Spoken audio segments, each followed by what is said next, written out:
Good afternoon to one and all present over here, as well as the one who will be watching us after this podcast would be uploaded. As you all know that we had started a podcast series, and it's going to be my third podcast, but it's going to be a more exclusive and different one because today I'm having a special guest over here who is the student of the student, teachers of the teacher, and I feel very much honored to be given this opportunity that I'm able to take podcast of him.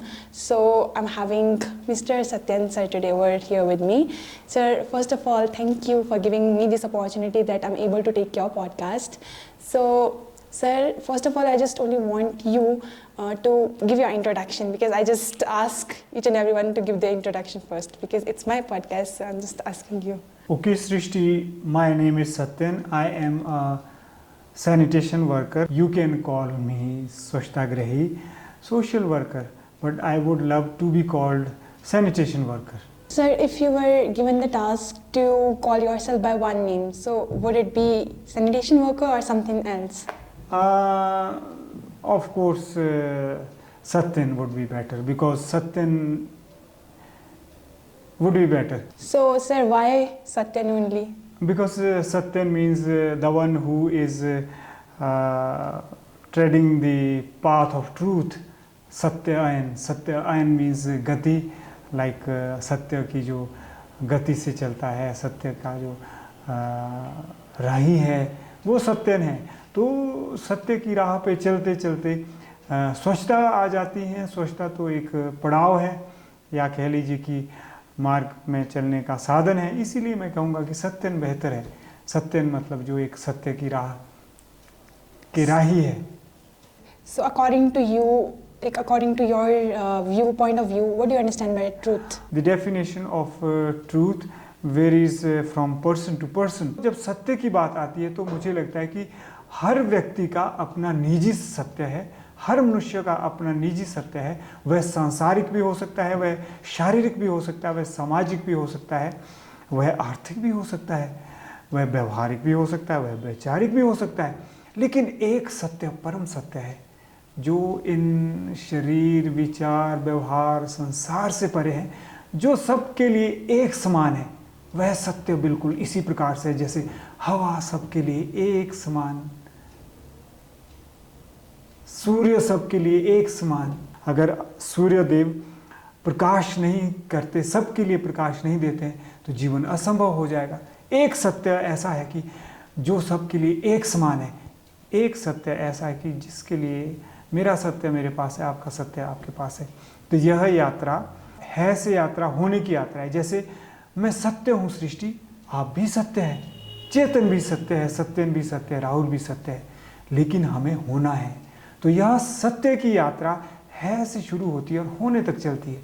अहम ब्रह्मास्मि तत्त्वमसि, मैं भी वही ईश्वर हूँ, आप भी वही ईश्वर है, लेकिन हमें होना भी है. किस अनुपात में होना है, कहाँ तक होना है, यह आपकी निजी यात्रा है, मेरी भी निजी यात्रा है. इस तरह से मैं सत्य के बारे में जानता हूँ और इस तरह से मेरे अनुभव है. That was truly a very wonderful explanation, sir. Sir, you started this NGO called Shiksha Kranti. Like, what force derived you to like go on this path of cleanliness instead of just choosing a very great post or giving prelims exam, mains, or cracking the UPSC? Because I see that light within you. You could have cracked. सृष्टि, मैं अगर हिंदी में answer दूं तो आप बुरा मत मानना, क्योंकि ज़्यादातर हमारे जो पॉडकास्ट लिसनर होते हैं वो प्रेफर करते हैं कि हम हिंदी में बात करें. मैंने इसीलिए यह आग्रह का मार्ग चुना कि जैसा मैंने आपसे कहा कि मैं सत्य का अन्वेषक रहा हूँ. मेरी खोजी प्रवृत्ति शुरू से ही रही है. मैं किसी भी चीज़ को जस की तस स्वीकार नहीं कर सका. अगर किसी ने यह कहा कि वहाँ शेर है तो मैंने देखना चाहा कि सचमुच वहाँ शेर है. तो इसलिए मैंने अपने में साहस जुटाया और प्रयास किए कि मैं अपनी आंखों से शेर देखूं, और यह भी हिम्मत की कि अगर शेर देख लिया तो मुझे खा भी सकता है, मर भी सकता हूँ. और जब मैं सत्य के मार्ग पर आगे बढ़ा तो चलते चलते मैंने रास्ते में कचरा देखा, प्रदूषण देखा, करप्शन देखा, पॉल्यूशन देखा. तो मुझे लगा कि अगर आगे बढ़ना है तो यह रास्ता साफ होना चाहिए. अगर मैं सत्य के मार्ग पर आगे तो बढ़ रहा हूँ लेकिन कचरा जस का तस रह रहा है तो क्या फ़ायदा है. इस प्रकार से मैं सत्य के मार्ग पर आगे बढ़ूँ और रास्ता साफ करूँ ताकि जो कोई भी मेरे से प्रेरणा ले उनके लिए रास्ता साफ सुथरा हो. उनके लिए सत्य की यात्रा, सत्य खोज की यात्रा, अन्वेषण की यात्रा सुगम बने, सफल बने। इसीलिए मैंने रास्ते में कचरा उठाना शुरू किया और ऐसा लगता है कि अब तो चलना ही मंजिल है।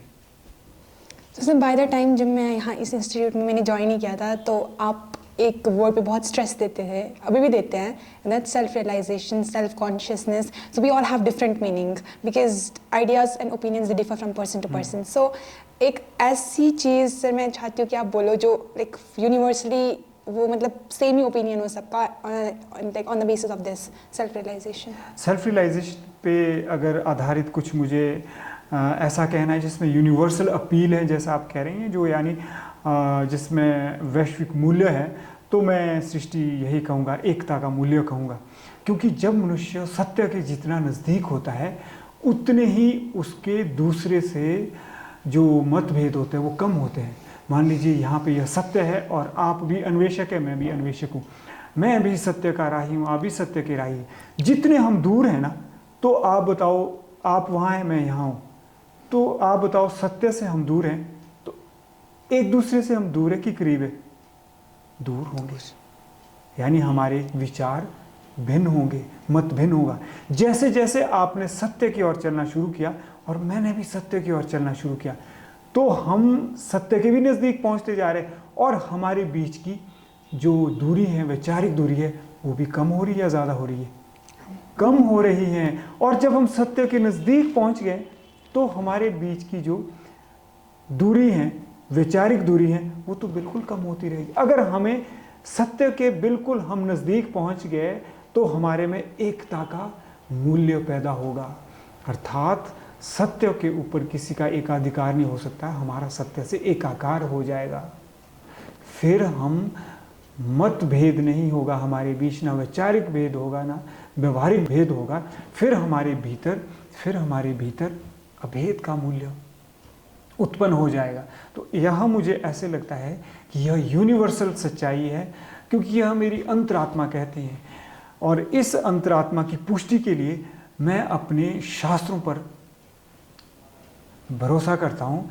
इस सत्य की पुष्टि के लिए, इस अनुभूति की पुष्टि के लिए मैं अपने शास्त्रों की ओर देखता हूँ, मैं वेदों की ओर देखता हूँ, मैं उपनिषदों की ओर देखता हूँ। तो मेरे इस अनुभव की शब्दशः पुष्टि हो जाती है, मेरा अनुभव प्रमाणित हो जाता है। दो मनुष्य जितने अंतिम सत्य से दूर होंगे, उनके मतभेद, उनके वैचारिक भेद भी उतने ही बड़े होंगे। वो वैचारिक तौर पर भी अपने से, एक दूसरे से उतने ही दूर होंगे। और वे लोग जितने सत्य के नज़दीक जाएंगे उतने ही उनके वैचारिक भेद कम होते रहेंगे। और जब वे सत्य से एकाकार हो जाते हैं, फिर तो नाना अस्ति नैव किंचन, फिर तो विविधता कुछ भी नहीं है, फिर तो भेद कुछ भी नहीं है। फिर तो आप स्त्री में पुरुष, ये छोटा ये बड़ा, ये ऊंच ये नीच, ये अमीर ये गरीब, फिर तो सारे भेद मिट जाते हैं, सारी दूरियां समाप्त हो जाती हैं।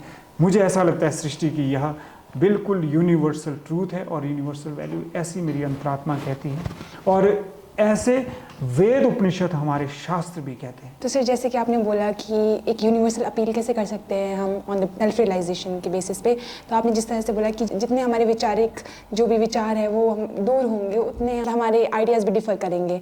और जितना हम मतलब सत्य के करीब जाते रहेंगे तो उस तरह से हमारे जो डिफरेंसेस है वो भी कम होंगे और हम सेल्फ रियलाइजेशन की ओर जाएंगे, सेल्फ कॉन्शियसनेस, अल्टीमेट ट्रूथ की ओर जाएंगे। तो सर जैसे कि मुझे कबीर की पंक्तियाँ याद आ रही है कि पोथी पढ़ी पढ़ी जग मुआ, पंडित भयानक होए, डाही आखर पीप का पढ़े सो पंडित होए। तो sir do you find something connection to this thing, because like you are also kind of person who loves to have the knowledge about Vedas and all. So what do you think, is Veda all about like reading the literary words or is it to like dive deeper into it?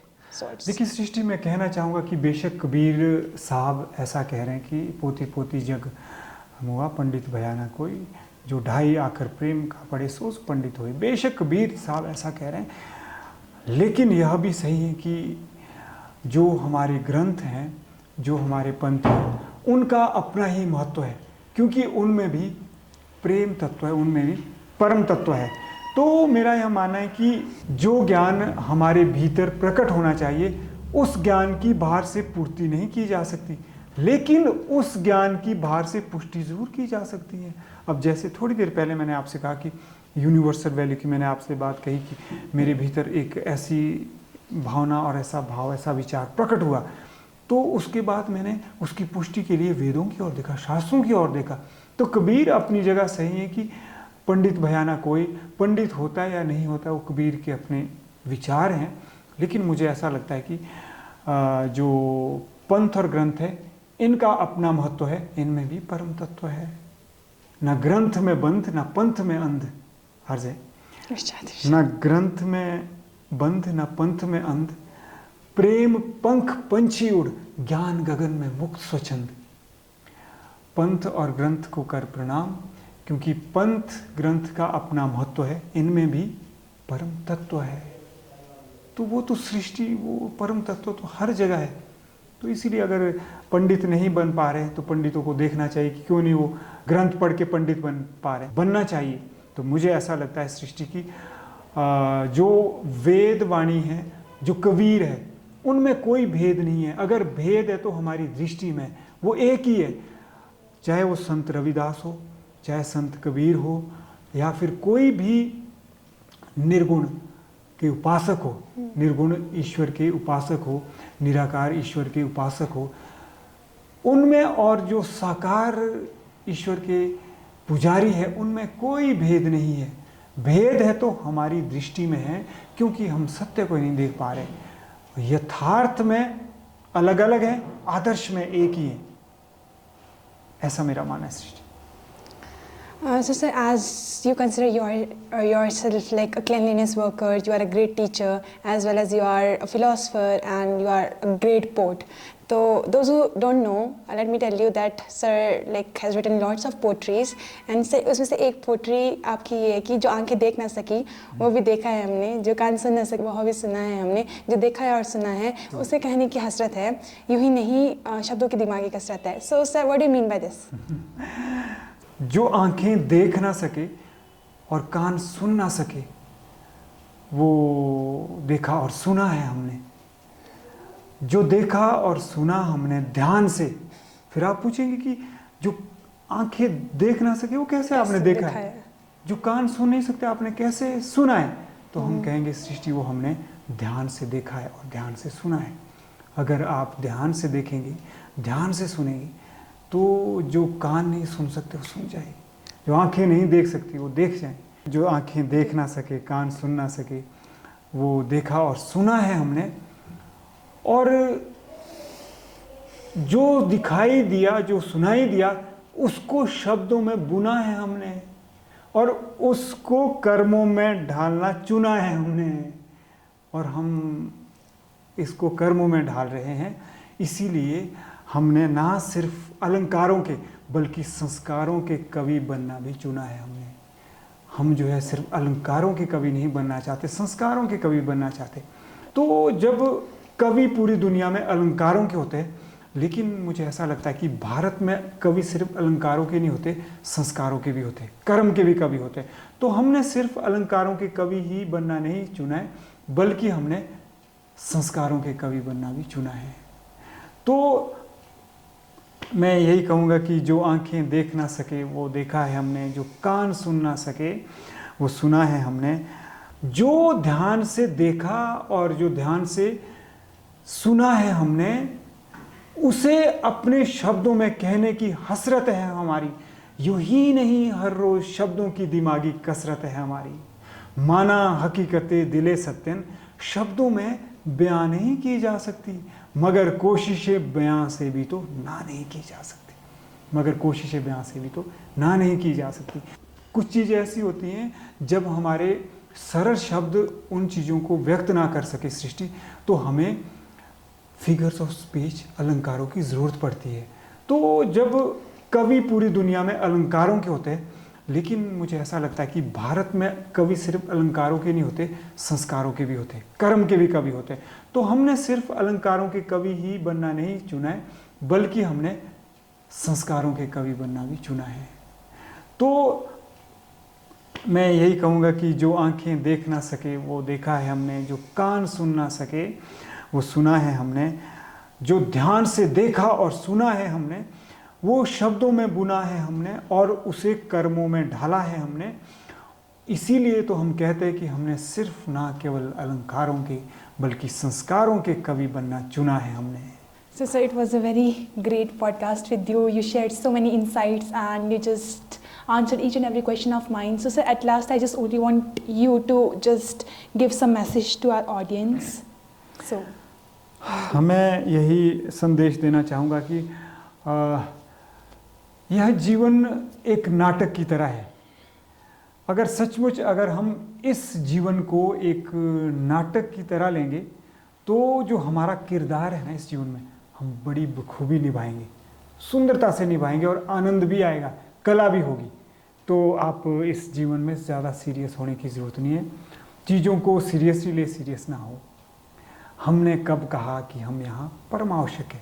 हम तो वही कहेंगे जो हम करने के लायक हैं। हमने कब कहा कि हम यहाँ परमावश्यक है? हम तो इस दुनिया के रंगमंच पर अपने जीवन नाटक के नायक हैं। हम वही कहेंगे जो हम करने के लायक है। इस नाटक की स्क्रिप्ट को हम सीरियसली लेते हैं लेकिन सीरियस नहीं होते हैं।